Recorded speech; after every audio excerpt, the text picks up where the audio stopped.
warahmatullahi wabarakatuh. Perkenalkan, nama saya Lupita Arlianti Labuda. Nama saya Siti Kurotulainia. Nama saya Rizka Manda Suryanti. Nama saya Aneira Bintang Rahmansyah. Alat yang digunakan untuk membuat sabun cair, pertama adalah mixer, kedua pipet, ketiga spatula, keempat termometer, kelima timbangan, keenam wadah stainless. Bahan-bahan yang dibutuhkan, yang pertama adalah KOH, yang kedua minyak goreng, yang ketiga pewarna makanan, dan yang keempat adalah air matang. Langkah pertama adalah siapkan alat dan bahan yang dibutuhkan. Selalu gunakan peralatan keamanan seperti masker dan sarung tangan. Langkah kedua yaitu campurkan 95 gram KOH dengan 285 gram air. Langkah ketiga yaitu panaskan 375 gram minyak mencapai suhu 70 derajat. Langkah keempat, masukkan larutan KOH ke dalam minyak yang sudah dipanaskan sedikit demi sedikit. Lalu langkah kelima, aduk menggunakan mixer atau alat pengaduk lainnya selama 10 menit. Setelah itu, diamkan dengan suhu ruangan selama 30 menit dan aduk kembali selama 10 menit lalu diamkan selama 1 malam. Langkah keenam, jika tekstur sabun sudah sedikit mengeras, panaskan air dalam teko listrik dan panaskan hingga suhu 100 derajat Celcius.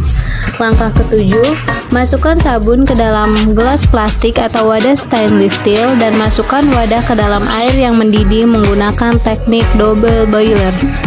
Langkah ke-8, aduk sabun hingga berubah seperti susu kental manis. Setelah tekstur sudah seperti susu kental manis, campurkan air yang sudah mendidih dengan perbandingan 1:1 sampai 10 atau 1 gram sabun bisa dicampur 1 gram air hingga 10 gram air dan tambahkan asam sitrat, bisa juga diganti dengan jeruk nipis. Langkah yang ke-10, diamkan kembali hingga busa yang ada di permukaan sabun hilang selama 1 hari. Jika busa sudah menghilang, bisa diberi pewarna dan pewangi agar lebih menarik. Dan langkah yang terakhir yaitu langkah ke-11, sabun siap dikemas dan digunakan.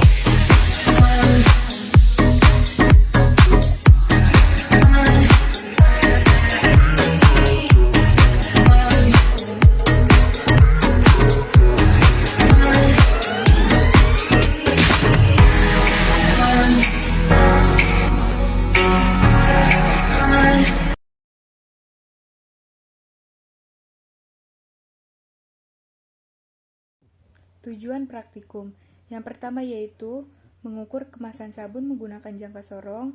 Yang kedua yaitu mengukur kedalaman kemasan, diameter luar kemasan, dan diameter dalam kemasan. Yang ketiga yaitu dapat menghitung ketelitian jangka sorong.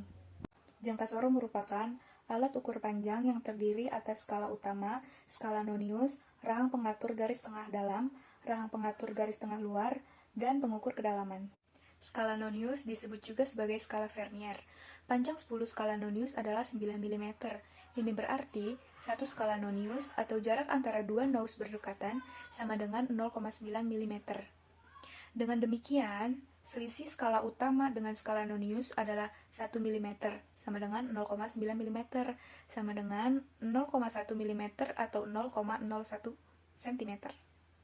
Pengukuran panjang sisi luar suatu benda dapat dilakukan dengan menjepit benda yang dijepit dengan benda yang diukur dengan menggunakan jangka sorong yang benar. Sebaliknya, pengukuran panjang sisi dalam suatu benda dapat dilakukan dengan menarik benda yang ingin diukur dengan menggunakan rahang jangka sorong yang kecil. Alat yang kita gunakan adalah jangka sorong, kemasan sabun, dan alat tulis. Langkah kerjanya yang pertama yaitu pengukuran diameter luar dan dalam. Yang pertama, botol sabun diletakkan di dalam rahang dalam, kemudian digeser rahang geser sampai tutup botol tidak terjatuh, lalu kunci jangka sorong sampai tidak bisa digeser. Kemudian baca angka skala pada skala utama dari 0 nonius dan cari garis yang berhimpitan di skala nonius. Lalu yang kedua, pengukuran kedalaman kemasan. Cara yang pertama yaitu dorong rahang geser sampai mengeluarkan depth probe, lalu dorong depth probe sampai dasar kemasan. Kemudian baca angka skala pada skala utama dari 0 nonius dan cari garis yang berhimpitan di skala nonius. Data hasil pengamatan. Data yang kita ukur itu kemasan sabun cair. Besaran yang kita ukur, yang pertama ada diameter luar kemasan, yang kedua ada kedalaman kemasan. Pengukurannya itu kita lakukan selama 3 kali pengukuran. Jadi ada pengukuran pertama, pengukuran kedua, sama pengukuran ketiga. Hasil dari pengukuran pertama, skala utamanya itu kita dapat 7,8. Ini masih dalam satuan cm, jadi kita ubah dulu ke mm. 7,8 dikali 10 jadi hasilnya 78. Skala non-use-nya itu kita dapat 2. Kita kali dengan 0,1 jadi hasilnya 0,2. Hasil pengukurannya 78,2 karena 78 ditambah 0,2 jadi 78,2. Hasil pengukuran yang kedua, skala utamanya kita dapat 7,8 kayak tadi, kita kali dengan 10 jadi hasilnya 78. Skala non-use-nya kita dapat 7 dikali dengan 0,1 jadi hasilnya 0,7. Hasil pengukuran yang kita dapat 78,7. Hasil pengukuran diameter luar kemasan yang ketiga, skala utamanya kita dapat 7,7, lalu kita kali dengan 10 jadi hasilnya 77. Skala non-use-nya kita dapat 6 dikali dengan 0,1 jadi hasilnya 0,6. Hasil pengukurannya dapat 77,6. Untuk pengukuran kedalaman kemasan, hasil pengukuran yang pertama, skala utamanya itu kita dapat 9,1, terus kita kali 10 jadi hasilnya 91. Skala non-use-nya kita dapat 7 dikali dengan 0,1 hasilnya 0,7. Hasil pengukurannya 91,7. Pengukuran kedalaman kemasan yang kedua, kita dapat skala utamanya 9,3, lalu kita kali dengan 10 jadi hasilnya 93. Skala non-use-nya kita dapat 9, kita kali dengan 0,1 hasilnya jadi 0,9. Hasil pengukurannya itu 93,9. Hasil pengukuran kedalaman kemasan yang ketiga, skala utamanya kita dapat 8,8. Terus kita kali 10, jadi hasilnya 88. Skala non-use-nya kita dapat 6, kita kali dengan 0,1, hasilnya 0,6. Hasil pengukurannya 88,6. Nah, setelah itu kita cari nilai rata-rata dari setiap pengukuran. Dari diameter luar kemasan, nilai rata-ratanya itu kita dapat 78,1. Itu tadi dari hasil pengukuran diameter luar kemasannya 78,2 ditambah 78,7 ditambah 77,6 terus hasilnya dibagi 3. Jadi rata-ratanya dapat 78,1.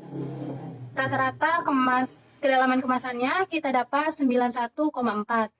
Itu tadi hasil pengukuran dari setiap pengukuran 1, kedua, dan ketiga. Kita tambah dan kita bagi 3. Jadi hasilnya 91,4. Di sini saya akan menghitung volume tabung dan menghitung ketidakpastian pengukuran. Yang pertama yaitu menghitung volume tabung. Rumus dari menghitung volume tabung yaitu V sama dengan 1/4 dikali Pi dikali D2 dikali tinggi. Jadi 1/4 dikali Pi-nya 22/7 dikali D2-nya 6,09 dikali tingginya 91,4. Jadi hasilnya 437,349 mm. Selanjutnya yaitu menghitung ketidakpastian. Nah, di sini kita akan menghitung dua ketidakpastian, yaitu yang pertama diameter, yang kedua kedalaman. Nah, karena di sini satuannya milimeter, kita tambah dan kurang dengan 0,05 mm. Jika satuannya cm, bisa ditambah dan dikurang dengan 0,005 cm. Nah, jadi kita pakainya 0,05 mm ya. Yang pertama yaitu mengukur ketidakpastian diameter. Rata-rata dari pengukuran diameter ini yaitu 78,1. Jadi 78,1 ditambah 0,05 hasilnya 78,15 mm. Dan 78,1 dikurang 0,05 hasilnya 78,05 mm. Jadi nilai ketidakpastiannya antara 78,05 mm sampai 78,15 mm. Yang kedua yaitu menghitung ketidakpastian kedalaman. Nah, rata-rata pengukuran kedalaman yaitu 91,4. Jadi 91,4 ditambah 0,05 sama dengan 91,45 mm dan 91,4 dikurang 0,05 sama dengan 91,35 mm. Jadi nilai ketidakpastiannya berkisar antara 91,35 mm sampai 91,45 mm. Sekian video dari kami, semoga bermanfaat. Wassalamualaikum warahmatullahi wabarakatuh.